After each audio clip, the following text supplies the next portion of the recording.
الحمدللہ رب العالمین والصلاة والسلام علی خاتم النبیین اما بعد فاعوذ باللہ من الشیطان الرجیم بسم اللہ الرحمن الرحیم پڑھیے الصلاة والسلام علیک یا رسول اللہ وعلى آلك وأصحابك يا حبيب الله الصلاة والسلام عليك يا نبي الله وعلى آلك وأصحابك يا نور الله نویت سنت الاعتکاف۔ پیارے آقا مدینے والے مصطفیٰ صلی اللہ علیہ وسلم کی ذات پر درود پاک پڑھنے کی بے شمار فضیلتیں اور برکتیں ہیں۔ حصول ثواب کے لیے، حصول برکت کے لیے درود پاک پڑھنے کی نیت سے ایک بہت ہی پیاری درود پاک کی فضیلت سماعت کیجئے۔ صحابی رسول حضرت ابو طلحہ انصاری رضی اللہ تعالی عنہ فرماتے ہیں، ایک مرتبہ کا واقعہ ہے کہ صبح کے وقت اللہ پاک کے آخری نبی رسول ہاشمی صلی اللہ علیہ وسلم کے پرنور چہرے پر خوشی کے آثار تھے۔ صحابہ کرام علیہم رضوان نے اس کا سبب پوچھا تو فرمایا اللہ تبارک و تعالی نے پیغام بھیجا ہے، اے محبوب آپ کا جو امتی آپ پر ایک بار درود پاک پڑھے گا میں اس کے لیے 10 نیکیاں لکھوں گا، اس کے 10 گناہ مٹا دوں گا، 10 درجات بلند فرماؤں گا اور اتنی ہی رحمت بھیجوں گا۔ ان پر درود جن کو کسے بے کسا کہیں، ان پر درود جن کو کسے بے کسا کہیں، ان پر سلام جن کو خبر پہ خبر کی ہے۔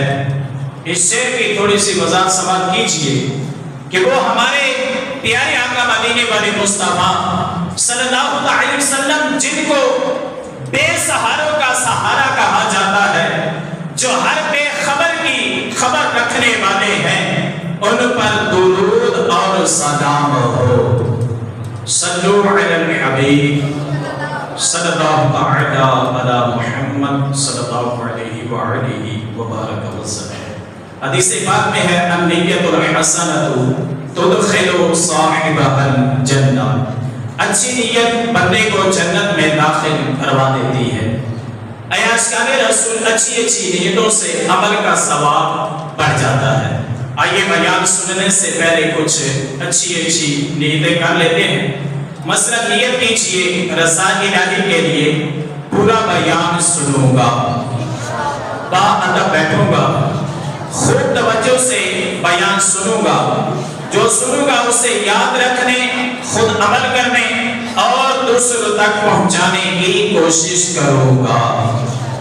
صلو علی الحبیب صلی اللہ علی محمد صلی اللہ علیہ وآلہ وبارک وسلم۔ میٹھے اور پیارے اسلامی بھائیوں، آج کے ہفتوار سنتوں بھرے اجتماع میں بہت ہی خوبصورت اور انمول موضوع ہے۔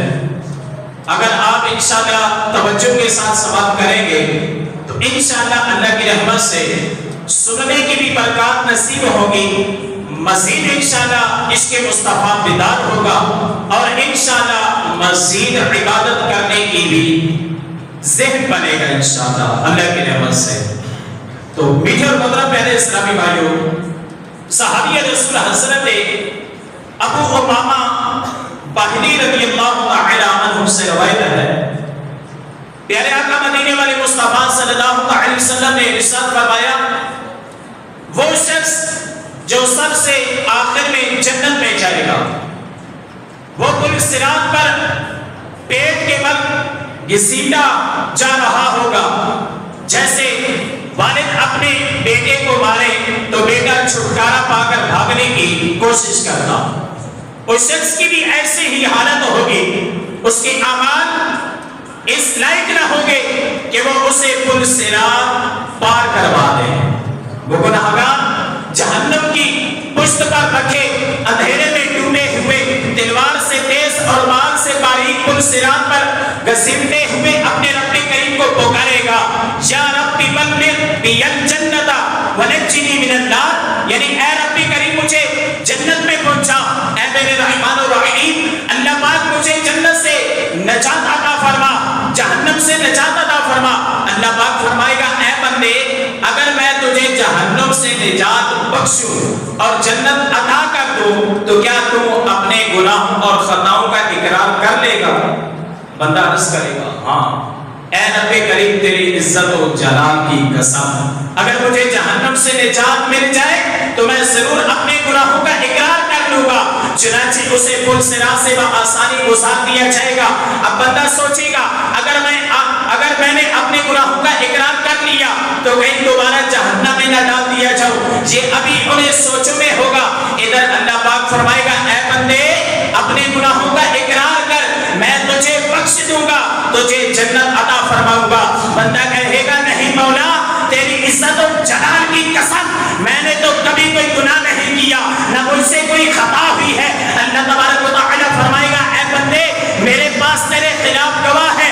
بندہ گھبرا کر ادھر ادھر دیکھے گا کوئی نظر نہیں آئے گا تو عرض کرے گا اے اللہ پاک گواہ کہاں ہے؟ اب اللہ پاک کے حکم سے اس کی جلد بولے گی اور اس کے تمام صغیرہ گناہ بیان کر دے گی۔ اب اسے معلوم ہوگا کہ چھٹکارے کی کوئی صورت نہیں ہے، چنانچہ اپنے گناہوں کا اقرار کرتے ہوئے عرض کرے گا اے باری تعالی تیری عزت کی قسم میں نے کبیرہ گناہ بھی کیے ہیں۔ اللہ تبارک و تعالی فرمائے گا میں جانتا ہوں تم سب گناہوں کا اقرار کرو، میں تجھے بخش دوں گا، تجھے جنت بھی عطا فرماؤں گا۔ بس بندہ اپنے تمام گناہوں کا اقرار کر لے گا تب اسے جنت میں داخل کر دیا جائے گا۔ تو نبی اللہ علیہ وسلم نے فرمایا یہ سب سے کم رتبہ جنتی ہوگا، یہ سب سے کم رتبہ جنتی ہوگا۔ گناہگار ہوں میں لائق جہنم ہوں، گناہگار ہوں میں لائق جہنم ہوں، کرم سے بخش دے مجھ کو نہ دے سزا یا رب، برائیوں پہ پشیماں ہوں رحم فرما دے، ہے تیرے قہر پہ حاوی تیری عطا یا رب۔ صلو علی الحبیب صلی اللہ تعالی علی محمد صلی اللہ علیہ وآلہ وبارک وسلم۔ واعظ و نصیحت کی کتابوں میں لکھا ہے کل بروز قیامت ایک شخص کو اس کا اعمال نامہ دیا جائے گا، وہ عرض کرے گا مولا اس میں جو کچھ لکھا ہے میں نے یہ نہیں کیا۔ اس پر کرامن کاتبین یعنی اعمال لکھنے والے فرشتوں کو لایا جائے گا۔ بندہ عرض کرے گا مولا یہ فرشتے ہیں، یہ تیرے حکم کے پابند ہیں، میں وہی گواہ قبول کروں گا جو مجھ سے ہو۔ اللہ تبارک و تعالی اس بندے کی زبان کو حکم دے گا میری قدرت سے بول اور حق کے سوا کچھ مت کہنا۔ بندے کی زبان اس کے تمام اچھے برے اعمال بیان کر دے گی۔ بندہ پھر عرض کرے گا مولا یہ زبان ہی تو ہے جو اکثر گناہ کرواتی ہے، یہ تو وہ ویسے ہی میری دشمن ہے، میرے خلاف میرے دشمن کی گواہی کیسے معتبر ہو سکتی ہے؟ اب اللہ پاک بندے کے ہاتھوں کو حکم فرمائے گا انتقام بما فعل عبدی، یعنی اے اس بندے کے ہاتھوں بتاؤ میرے بندے نے کیا کیا عمل کیے ہیں۔ اس کے ہاتھ سب کچھ سچ سچ بیان کر دیں گے۔ بندہ پھر عرض کرے گا مولا یہ دونوں ہاتھ مل کر ایک گواہ ہے، دوسرا گواہ ابھی باقی ہے۔ اللہ تبارک و تعالی اس کے پاؤں کو فرمائے گا تم کیا کہتے ہو؟ میرے بندے نے جو کچھ کیا اس کی سچ سچ گواہی دو۔ اب اس کے پاؤں بھی اس کے خلاف گواہی دیں گے۔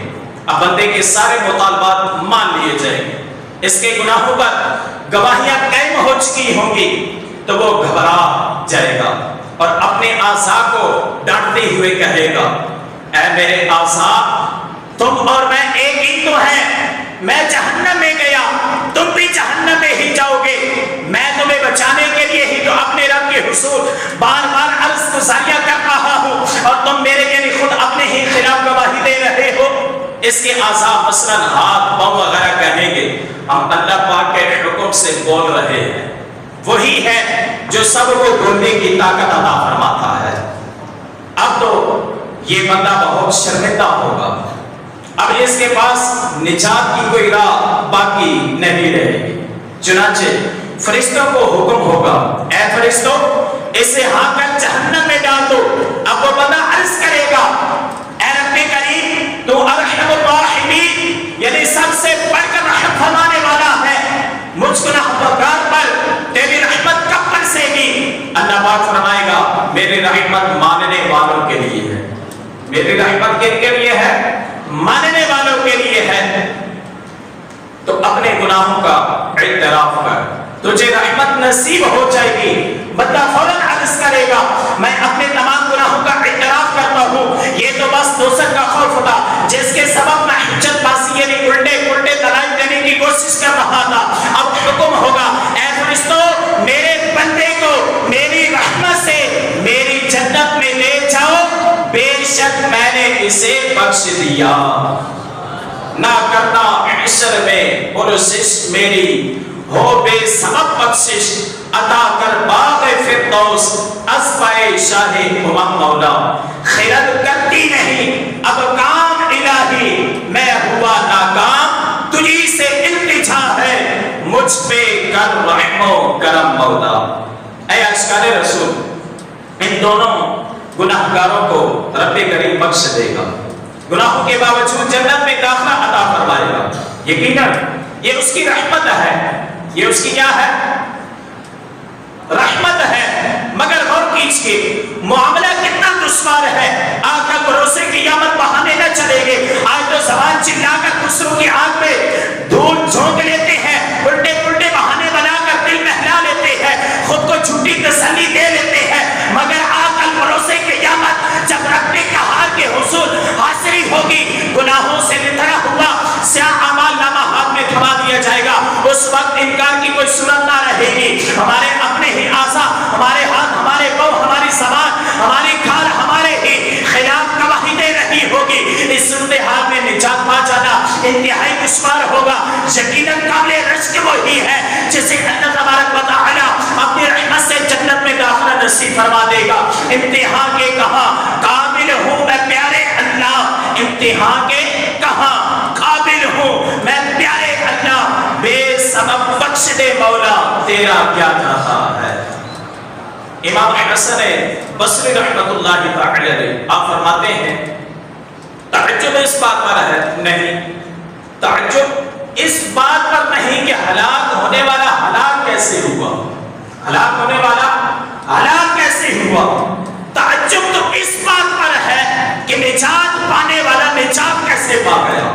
جنہیں کا بھروسے قیامت کے حساب کتاب کا معاملہ ایسا سخت اور دشوار ہے کہ اس میں ناکام ہو کر جہنم کا حقدار بن جانا بہت آسان سی بات ہے، مگر نجات پا کر جنت کا حقدار بننا انتہائی دشوار ہے۔ لہذا حیرت اس بات پر نہیں کہ جہنم میں جانے والا جہنم میں کیسا چلا گیا، حیرت تو اس بات پر ہے کہ حساب کتاب سے نجات پا جانے والے کو نجات کیسے مل گئی۔ مجھے نار دوزخ سے ڈر لگ رہا ہے، مجھے نار دوزخ سے ڈر لگ رہا ہے، وہ مجھ ناتواں پر کرم یا الہی، گناہوں سے بھرپور نامہ ہے میرا، مجھے بخش دے کر کرم یا الہی۔ میں تھا لائق نار دوزخ خدایا، دی جنت ہے کتنا کرم یا الہی۔ اے اشکال رسول ہم دنیا میں تو آ گئے، دنیا کے اندر آ گئے، مگر اب نجات کیسے ہوگی، نجات کیسے ہوگی؟ ذرا تصور تو بانیے وہ دن کتنا ہولناک ہوگا جب حضرت اسرافیل علیہ السلام سور پھونکیں گے، سور کی ہولناک آواز سن کر سب مرتے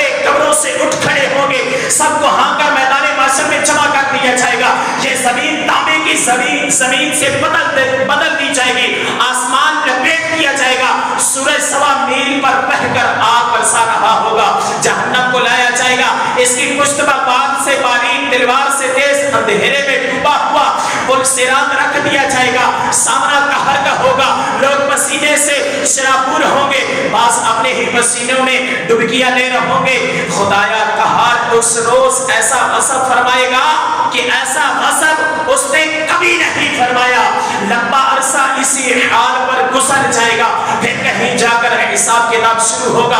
اب ذرا تصور تو بنیے، اس صورتحال میں ہمیں پکارا جا رہا ہوگا، اے فلاں بن فلاں، رب کے حضور حاضر ہوں، اس خطرناک پکار پر ہم جھکیں گے، ڈریں گے، منہ چھپائیں گے، مگر اس روز کون ہے جو چھپ سکے گا؟ فرشتے کھینچ کر رب تعالی کے حضور حاضر پیش کر دیں گے۔ 7 کروڑ ایسے ہولناک منظر میں ہم اپنے ایک ایک عمل کا حساب کیسے دے پائیں گے؟ ہمارا اعمال نامہ ہمارے ہاتھوں میں تھما دیا جائے گا، ہمارا ہر چھوٹے سے چھوٹا، بڑے سے بڑا عمل اعمال نامے میں درج ہوگا۔ مجرم پکاریں گے، یا لیتنی لم اوت کتابیا ولم ادری ما حسابیا یا لیتہا کانت القاضیہ ما اغنی عنی مالیا ہلک عنی سلطانیہ۔ ترجمہ کنز الایمان، ہائے کسی طرح مجھے اپنا نوشتہ نامہ اعمال نہ دیا جاتا اور میں نہ جانتا کہ میرا حساب کیا ہے، ہائے کسی طرح موت ہی قصہ چکا جاتی، میرے کچھ کام نہ آیا، میرا مال میرا سب زور جاتا رہا۔ اے عاشقان رسول، غور فرمائیے، اس روز ہم کیسے حساب دے پائیں گے؟ مگر افسوس ہم نہیں ڈرتے، سستیاں کرتے ہیں، غفلت میں پڑتے ہیں، مال دولت کی حرص، دنیاوی عہدوں کی طلب اور نفس و شیطان کے بہکاوے میں آ کر آخرت کو بھولتے اور گناہوں میں پڑتے، بلکہ برائیوں پر اڑتے، توبہ سے بھاگتے ہیں۔ توبہ سے کیا کرتے ہیں؟ بھاگتے ہیں، لوگوں سے بھلے ہی شرمائے مگر رب تعالیٰ سے حیا نہیں کرتے، رات کے اندھیرے میں بند کمرے میں چھپ کر گناہوں کا بازار گرم کرتے ہیں، مگر یاد رکھیے کل بروز قیامت ہمارا کوئی عمل چھپ نہیں پائے گا، ہر چھوٹے سے چھوٹا، بڑے سے بڑا عمل ہمارے سامنے کر دیا جائے گا۔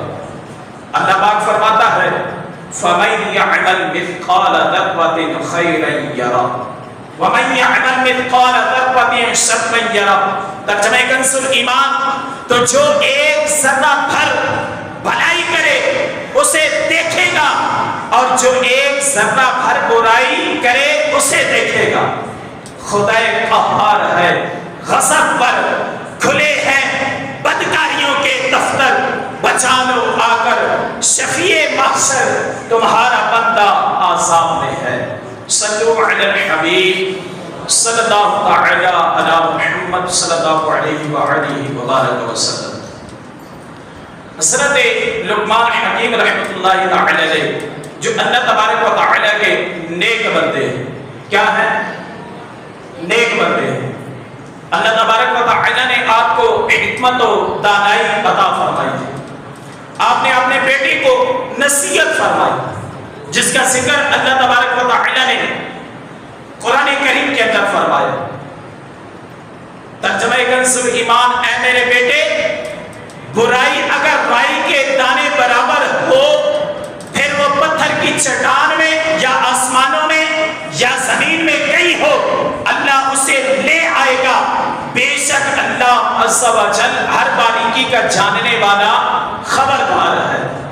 معلوم ہوا برائی چاہے کتنی ہی چھوٹی ہو اور کتنی ہی چھپا کر کی جائے، کل بروز قیامت اللہ تبارک و تعالی اس برائی کو سامنے لے آئے گا۔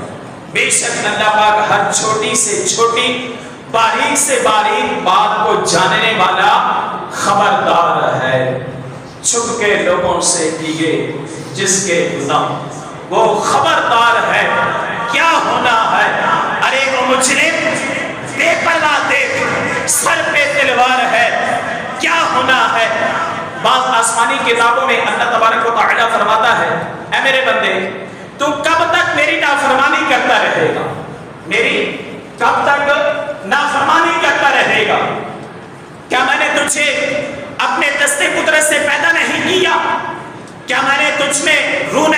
کی؟ کیا تو نہیں جانتا کہ میں اطاعت کرنے والوں کے ساتھ کیسا معاملہ فرماتا ہوں؟ کیا تو نہیں جانتا کہ میں نافرمانی کرنے والوں کی کیسی گرفت کرتا ہوں؟ کیا تجھے حیا نہیں آتی؟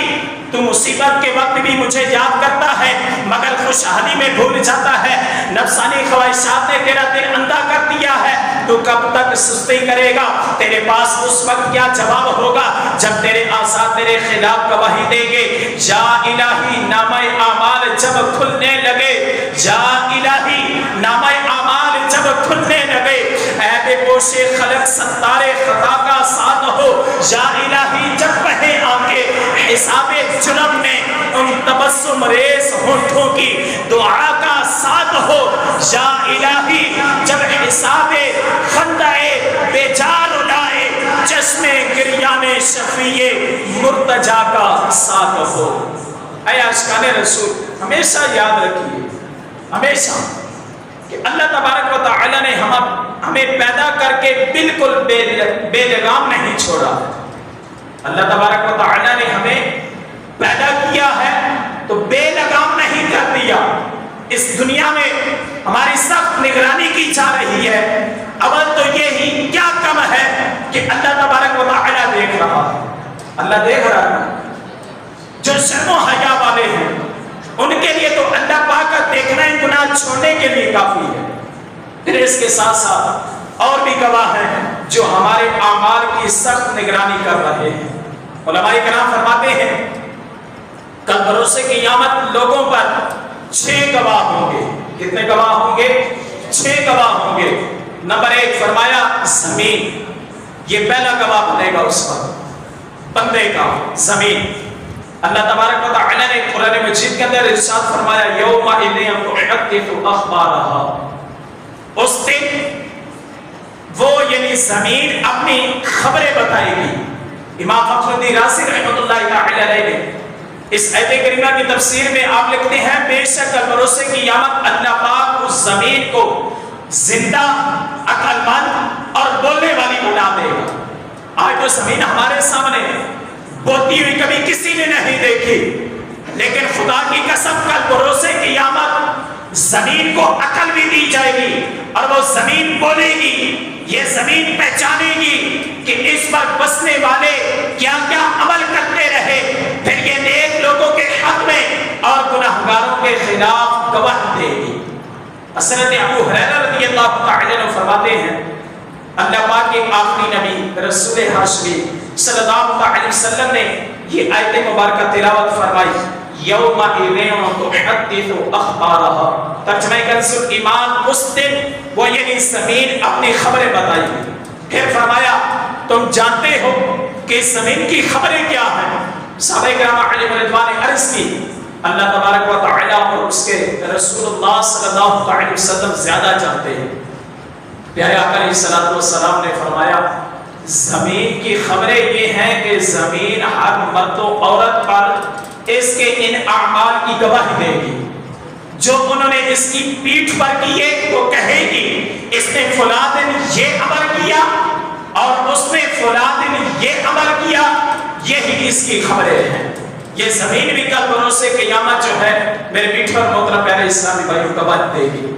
اللہ تبارک و تعالی کے ایک بہت ہی عبادت گزار بزرگ حضرت ابو الملیح رحمۃ اللہ تعالی علیہ، آپ کی عادت مبارکہ تھی کہ کہیں جاتے ہوئے راستے میں ذکر اللہ کرتے رہتے، کہیں بھی جب آپ جاتے تو ذکر اللہ کرتے، اگر کبھی ذکر کرنا بھول جاتے تو واپس آ جاتے اور دوبارہ اسی راستے سے ذکر اللہ کرتے ہوئے گزرتے اور فرمایا کرتے میں چاہتا ہوں کہ میں زمین کے جس حصے سے گزروں وہ کل بروز قیامت کے دن میرے ذکر اللہ کی گواہی دے۔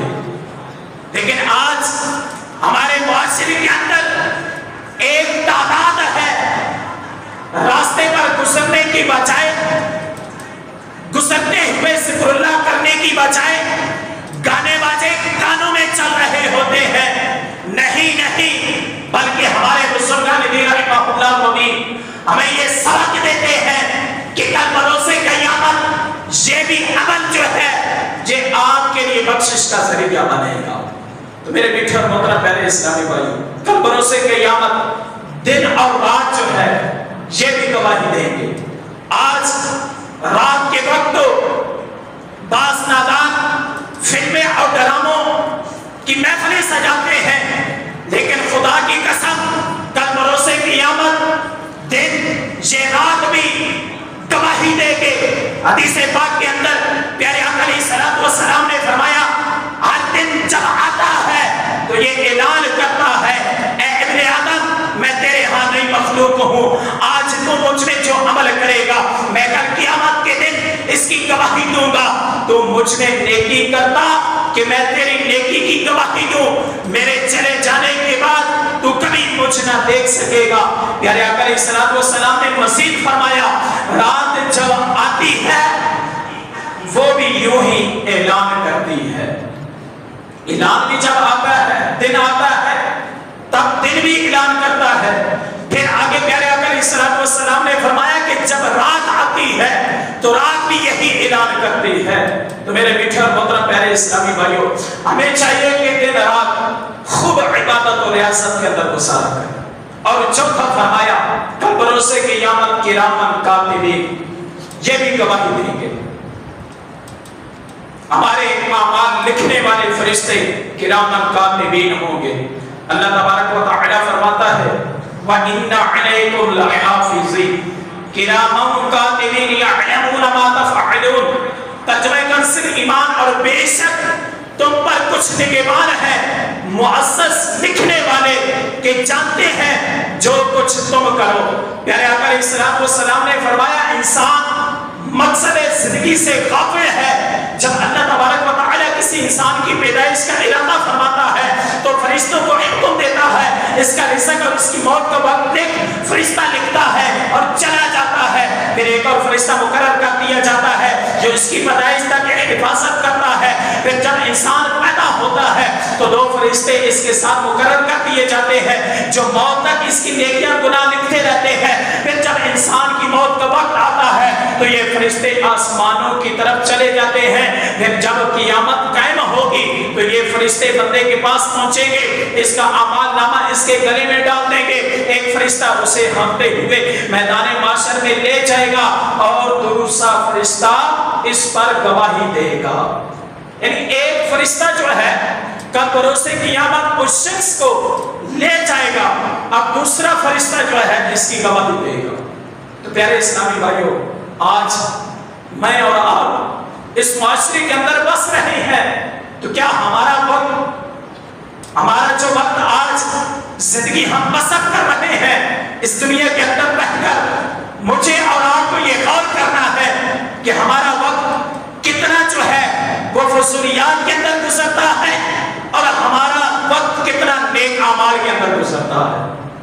تو میرے میٹھے اور محترم پیارے اسلامی بھائیوں، ہمیں چاہیے کہ جس طریقے سے اللہ تبارک و تعالیٰ کا حکم مصطفیٰ کریم علیہ الصلوۃ والسلام کا فرمان ہے، اس کے مطابق اپنی زندگی کو بسر کریں۔ حضرت انس بن مالک رضی اللہ تعالی عنہ سے روایت ہے، اللہ تبارک و تعالیٰ کے پیارے حبیب صلی اللہ علیہ وسلم نے فرمایا، تمام اعمال نامے عرش کے نیچے ہیں۔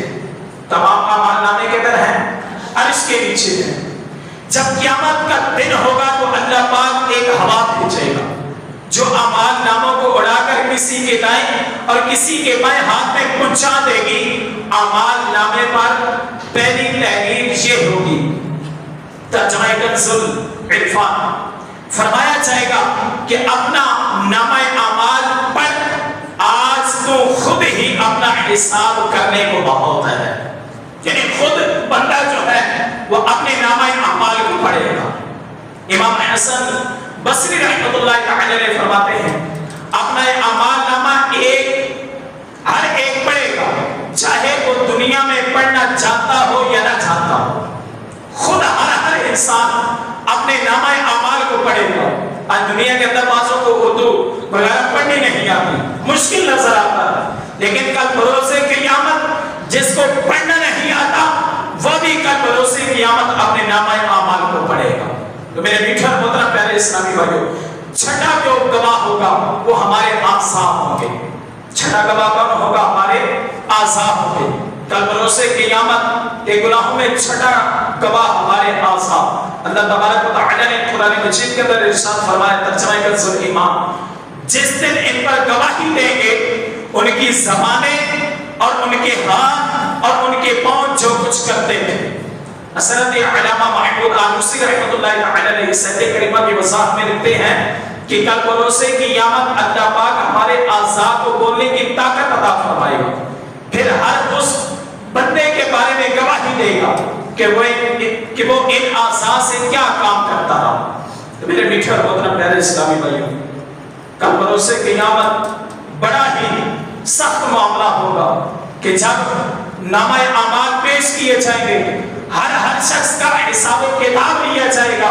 تو میرے میٹھے اور محترم پیارے اسلامی بھائیوں، آج دنیا کے اندر تو ہماری واہ بنی ہوئی ہے، لیکن جب کا بروز قیامت ہمارے نامہ اعمال ہمارے سامنے کھولے جائیں گے تو بندہ کہے گا، اے مولا یہ تو کام میں نے نہیں کیا تھا، بلکہ اس کے ہاتھ بھی کہیں گے، اے مولا یہ بندے کے ہاتھ یہ کام کرتے رہے ہیں، اور اس کے پاؤں بولیں گے، اس کے ہاتھ بولیں گے، اس کی زبان گواہی دے گی۔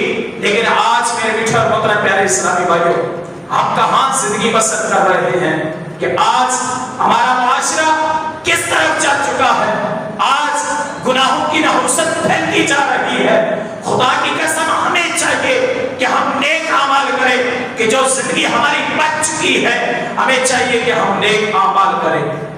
ایک مرتبہ خلیفہ عبد المالک بن مروان نے حضرت منصور بن عمار سے کہا، اے منصور ایک سوال ہے، میں آپ کو 1 سال کی مہلت دیتا ہوں، اس کا جواب تلاش کیجئے۔ وہ سوال یہ ہے کہ سب سے عقل مند کون ہے؟ ہمارے شخص کہتا ہے کہ میں عقل مند ہوں، میں تم سے بھی عقل مند ہوں، میں خوب جانتا ہوں۔ اب ان بزرگوں کا سنیے گا کہ سب سے عقل مند کون ہے اور سب سے بڑا جاہل کون ہے؟ ایک دوسرے کو ہم کہتے ہیں میں تم سے بڑا عقل مند ہوں، تو جاہل ہے۔ اب بزرگوں کا سنیے گا کہ بزرگ کیا کہتے ہیں۔ منصور بن عمار رحمۃ اللہ تعالی علیہ سوال سن کر جواب کی تلاش کے لیے محل سے نکلے، ابھی کھلی فضا میں آئے ہی تھے کہ فوراً واپس پلٹ گئے۔ خلیفے نے جب آپ کو دیکھا تو بولا، اے منصور کیا جواب مل گیا ہے؟ فرمایا ہاں، سب سے بڑا عقل مند وہ ہے جو نیکیاں کر کے بھی خوف زدہ رہتا ہے۔ اللہ اکبر۔ آج دیکھیں ہمارے بزرگوں نے یہ ہمیں سبق دیا ہے۔ آج میں اور آپ یہ سرچ کرتے ہیں کہ تم عقل مند ہو یا میں عقل مند ہوں، لیکن بزرگوں نے ہمیں کیا درس دیا، کیا سبق دیا، ہمیں کیا سکھایا؟ بزرگ یہ کہتے ہیں کہ اے منصور کیا جواب مل گیا؟ فرمایا ہاں، سب سے بڑا عقل مند وہ ہے جو نیکیاں کر کے بھی خوف زدہ رہتا ہے۔ نیکیاں کر کے بھی کیا کرتا ہے؟ خوف زدہ رہتا ہے، اپنے اندر خوف پاتا ہے۔ اور سب سے بڑا جاہل کون ہے؟ جو گناہ بھی کرتا ہے پھر اللہ پاک کے قہر سے ڈرتا بھی نہیں۔ یہ سب سے جاہل آدمی ہے کہ گناہ بھی کرتا ہے پھر اللہ تبارک و تعالی کا جو قہر ہے، جو عذاب ہے، اس سے نہیں ڈرتا۔ یہ سن کر بزرگ رونے لگے، پھر کہا، اے منصور خدا کی قسم آپ نے ٹھیک کہا، مجھے دل کی شفا یعنی قرآن کریم کی کوئی آیت سنائیے۔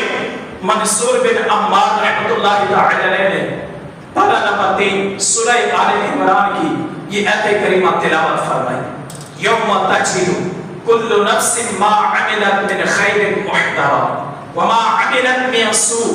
ترجمہ کنز ایمان، جس دن ہر جان نے جو بھلا کام کیا حاصل پائے گی اور جو برا کام کیا۔ یہ سن کر خلیفہ رحمت اللہ تعالی علیہ بے ہوش ہو گیا۔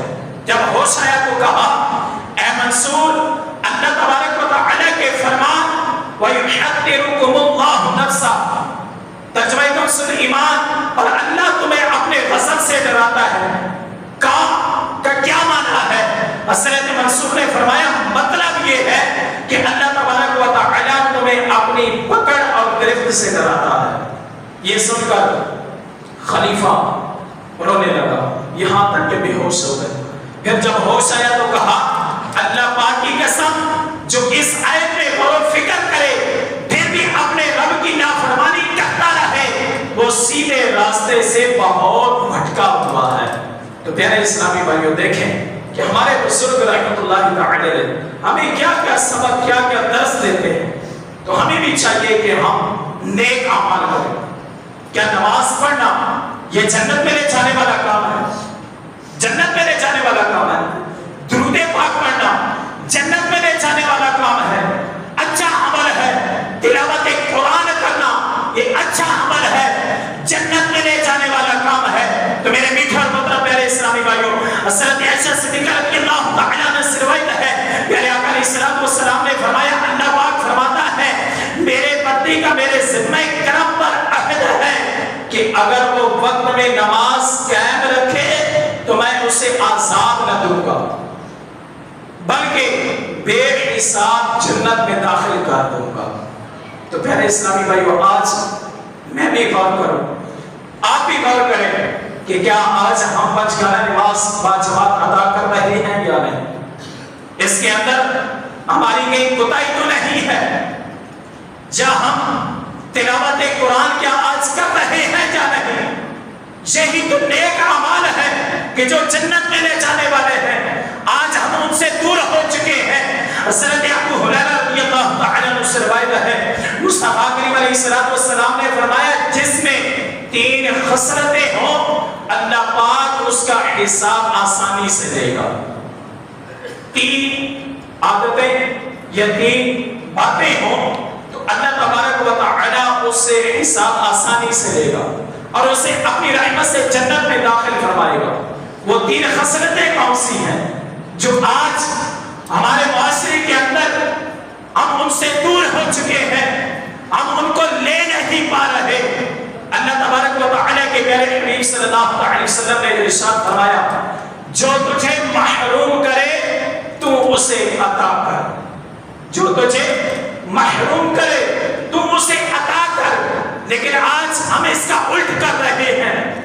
دینے کی بجائے ہم تو لینے والے بن جاتے ہیں. دوسرے فکرے کے اندر فرمایا جو تجھ سے تعلق توڑے تو اس سے تعلق جوڑ. آج ہمارے معاشرے کے اندر کیا حال ہے؟ تعلق جوڑنے کی بجائے چھوٹی چھوٹی باتوں پر ہمارے تعلق ٹوٹے جا رہے ہیں. نہیں بلکہ پیارے آقا علیہ الصلوۃ والسلام نے ہمیں یہ درس دیا ہے کہ جو تجھے محروم کرے تم اسے عطا کر، جو تجھ سے تعلق توڑے تم اس سے تعلق جوڑ. تیسرا فرمایا اور جو تجھ پر ظلم کرے تم اسے معاف کر. جو تجھ پر ظلم کرے تم اسے معاف کر. لیکن آج معافی والا تو کھاتا ہی نہیں ہے ہمارے پاس. ایک روایات میں اللہ تبارک و تعالی کل بروز قیامت اعلان ہوگا. کل بروز قیامت کیا ہوگا؟ اعلان ہوگا. جن کا اجر اللہ تبارک و تعالی کے ذمہ کرم پر ہے وہ اٹھے اور جنت میں داخل ہو جائے. پوچھا جائے گا کن کا اجر اللہ پاک کے ذمہ کرم پر ہے. کتنا پیارا جملہ ہے کہ کن کا اجر اللہ تبارک و تعالی کے ذمہ کرم پر ہے. بتایا جائے گا وہ جو معاف کرنے والے ہیں. یہ سن کر سارے لوگ اٹھیں گے اور میرا حساب جنت میں داخل ہو جائیں گے. لیکن آج میرے میٹھے اور محترم پیارے اسلامی بھائیوں ہمارے معاشرے کے اندر معافی والا یہ معاملہ ختم ہو چکا ہے. ہم تو بدلہ لیتے ہیں نہیں بلکہ ہمیں چاہیے کہ ہم پر اگر کوئی ظلم کرتا ہے اللہ کی رضا کے لیے اس کو معاف کر دے. آج دنیا کے اندر اگر آپ کو اس کا نتیجہ نہیں مل رہا تو تم صبر اختیار کرو. کل بروز قیامت اللہ تبارک و تعالی کی بارگاہ سے آپ کو اس کا اجر نصیب ہوگا. تم اس پر عمل کر کے تو دیکھو. تو میرے میٹھے اور محترم پیارے اسلامی بھائیوں اور ہمیں چاہیے کہ ہم اپنا جیسا لیتے رہا کریں. یعنی پورے دن کا ہم جیسا لیتے کہ کیا آج وقت مناسب پر میں نے تلاوت قرآن کیا اور میں نے نماز پنجگانہ ادا کی اور کیا میں نے آج پورے دن کے اندر کتنی مرتبہ درود پاک پڑھا. کہ ایسا تو نہیں کہ فضول گزر گیا ہو۔ میرے میٹھے اور محترم پیارے اسلامی بھائیوں، ہمارے بزرگ جو ہے ان کا یہ معمول تھا۔ امام حسن بصری رحمۃ اللہ علیہ فرماتے ہیں قیامت کے دن ان لوگوں کا حساب آسان ہوگا جو آج دنیا میں اللہ پاک کی رضا کے لیے اپنا محاسبہ کرتے، یعنی جیسا لیتے رہتے ہیں۔ اللہ اکبر، یہ بھی کتنا ایک ہمیں انمول تحفہ ملا کہ ہمارے بزرگ کہتے ہیں کہ کل بروز قیامت ان لوگوں کا حساب آسان ہوگا جو آج دنیا میں اللہ پاک کی رضا کے لیے اپنا محاسبہ کرتے، یعنی جیسا لیتے رہتے ہیں۔ وہ اس طرح کہ انہیں جب بھی کوئی کام درپیش ہو تو پہلے غور و فکر کرتے ہیں، اس میں اللہ پاک کی رضا کا پہلو نظر آئے تو کر گزرتے ہیں، اور اگر اخروی نقصان دیکھیں تو اسے کرنے سے رک جاتے ہیں۔ مزید فرمایا کہ کل بروز قیامت ان لوگوں کا حساب سختی سے لیا جائے گا جو آج دنیا میں عمل کرتے وقت غور و فکر نہیں کرتے، اور جیسا نیت ہے کوئی بھی کام کر ڈالتے ہیں۔ ایسے لوگ دیکھیں گے کہ اللہ تبارک و تعالی نے ان کا چھوٹے سے چھوٹا عمل شمار کر رکھا ہے۔ صلو علی الحبیب صلی اللہ تعالی علی محمد صلی اللہ علیہ وآلہ وبارک وسلم۔ میٹھے اور محترم پیارے اسلامی بھائیو، الحمدللہ دور حاضر کی عظیم علمی و روحانی شخصیت امیر اہل سنت دامت برکاتہ العالیہ نے اس پرفتن دور میں ہمیں نیک بننے اور اپنے اعمال کا جیسا لیتے رہنے کا بہت آسان طریقہ عطا فرمایا، اور وہ ہے نیک اعمال کا رسالہ۔ وہ کون سی چیز ہے نیک اعمال کا رسالہ؟ اسلامی بھائیوں کے لیے 72 نیک اعمال اور اسلامی بہنوں کے لیے 63 نیک اعمال۔ اس مختصر رسالے میں مختلف سوالات دیے گئے ہیں، ہر سوال کے نیچے خالی خانے ہیں۔ روزانہ وقت مقرر کر کے ان سوالات کو پڑھ کر ہاں یا نہیں کی صورت میں خالی خانوں کو بھرنا ہوتا ہے۔ تو میرے میٹھے اور محترم پہلے اسلامی بھائیو، الحمدللہ یہ مکتبۃ المدینہ سے الحمدللہ مل جاتا ہے، آپ بھی طلب کیجئے اور اس کو پڑھیے، اس کا مطالعہ کیجئے تو انشاءاللہ اللہ کے رحمت سے اس کی برکات نصیب ہو۔ اور اگر جس کے پاس موبائل ہے تو اپلیکیشن ہے نیک اعمال کی، نیک اعمال کی ایک اپلیکیشن ہے پلے اسٹور پر، وہ ڈاؤن لوڈ کریں، پھر اس کے اندر بھی آپ الحمدللہ یہ جیسا لے سکتے ہیں کہ کیا آج آپ نے اچھی ہر نیک و جائز کام سے پہلے اچھی نیتیں کی، 5 گانا نماز با جماعت ادا کی، کیا آپ نے آج سورۃ ملک شریف پڑھی یا سنی؟ اسی طریقے سے کیا آج آپ نے آذان کا جواب دیا؟ اور اس طریقے سے اور بہت سارے نیک اعمال ہیں کہ جو ہمارے جیسے کے اندر آتے ہیں۔ تو میرے میٹھے اور محترم پیارے اسلامی بھائیوں، جب آپ ان اعمال کو لیں گے، اس رسالے کو لے کر جب آپ اعمال کو الحمدللہ کریں گے، دیکھیں گے، سمجھیں گے، اپنا محاسبہ کریں گے تو انشاءاللہ جو کمی ہوگی اس کمی پر آپ کا دل پریشان ہو کر اس کو کرنے کا آپ کا ذہن بنے گا انشاءاللہ۔ اس الحمدللہ رسالے کی اتنی برکت ہے، اتنی شان ہے، اتنی عظمت ہے۔ تو میرے میٹھے اور محترم پیارے اسلامی بھائیوں، آپ بھی ضرور اس کو طلب کریں اور لے کر اس کا مطالعہ کریں۔ اللہ تبارک و تعالی ہم سب کو عمل کی توفیق عطا فرمائے۔ پیارے اسلامی بھائیوں، بیان کو اختتام کی طرف لاتے ہوئے سنت کی فضیلت اور چند آداب زندگی بیان کرنے کی سعادت حاصل کرتا ہوں۔ میرے آقا علیہ الصلوۃ والسلام نے ارشاد فرمایا، جس نے میری سنت سے محبت کی اس نے مجھ سے محبت کی، اور جس نے مجھ سے محبت کی وہ جنت میں میرے ساتھ ہوگا۔ سینہ تیری سنت کا مدینہ بنے آقا، جنت میں پڑوسی مجھے تم اپنا بنا۔ تو فرامین مصطفیٰ صلی اللہ علیہ وسلم قبروں کی زیارت کرو، کیونکہ یہ دنیا میں بے رحمتی کا سبب اور آخرت کی یاد دلاتی ہے۔ نمبر 2 فرمایا، جو اپنے والدین دونوں یا ایک ہی قبر کی ہر جمعے کے دن زیارت کرے گا اس کی مغفرت ہو جائے گی اور نیکوکار لکھا جائے گا۔ اے عاشقان رسول، مسلمانوں کی قبروں کی زیارت سنت اور مزارات اولیاء کرام و شہداء کرام کی حاضری سعادت بر سعادت اور انہیں ایصال ثواب یعنی پسندیدہ عمل ہے۔ ان کو ایصال ثواب کرنا یہ پسندیدہ عمل ہے۔ مزار شریف یا قبر کی زیارت کے لیے جاتے ہوئے راستے میں فضول باتوں سے مشغول نہ ہو، قبر کو سجدہ تعظیمی کرنا حرام ہے، اور اگر عبادت کی نیت ہو تو کفر ہے۔ قبرستان میں اس عام راستے سے جائیں جہاں ماضی میں کبھی بھی مسلمانوں کی قبریں نہ تھی، جو راستہ نیا بنا ہو اس پر نہ چلیں۔ فتاوی شامی میں ہے قبرستان میں قبریں مٹا کر جو نیا راستہ نکالا گیا ہو اس پر چلنا حرام ہے، بلکہ نئے راستے کا صرف گمان یعنی شک ہو تب بھی اس پر چلنا ناجائز و گناہ ہے۔ کئی مزارات اولیاء پر دیکھا گیا ہے کہ ساحرین کی سہولت کی خاطر مسلمانوں کی قبریں توڑ پھوڑ کر فرش بنا دیا جاتا ہے۔ ایسے فرش پر لیٹنا، چلنا، کھڑا ہونا، تلاوت اور ذکر و اذکار کے لیے بیٹھنا وغیرہ یہ سب حرام ہے۔ جہاں ایسی صورتحال ہو وہاں دور ہی سے فاتحہ پڑھ لیجیے۔ قبر کے اوپر اگر بتی نہ جلائی جائے اس میں سوء ادب یعنی بے ادبی اور بدفعلی ہے۔ ہاں اگر حاضرین کو خوشبو پہنچانے کے لیے لگانا چاہیں تو قبر کے پاس خالی جگہ ہو وہاں لگائیں کہ خوشبو پہنچانا محبوب یعنی پسندیدہ ہے۔ قبروں کی زیارت کے لیے یہ 4 دن بہتر ہے۔ کتنے دن؟ 4 دن بہتر ہے۔ نمبر 1 فرمایا پیر شریف، نمبر 2 فرمایا جمعرات شریف اور جمعۃ المبارک اور ہفتہ۔ جمعے کے دن نماز فجر کے بعد زیارت قبور افضل ہے، یعنی جمعے والے دن اگر کوئی قبروں کی زیارت کرتا ہے تو یہ افضل ہے۔ مختلف سنتیں سیکھنے کے لیے مکتبۃ المدینہ کی بہار شریعت جلد 3 صفحہ 16 اور شرح طریقت امیر اہل سنت دامت برکاتہ اللہ علیہ کا 91 صفحات کا رسالہ 550 سنتیں اور آداب خریدیے اور پڑھیے۔ سنتیں سیکھنے کا ایک بہترین ذریعہ۔ دعوت اسلامی کے مدنی قافلوں میں اشکان رسول کے ساتھ سنت و برا سفر بھی ہے۔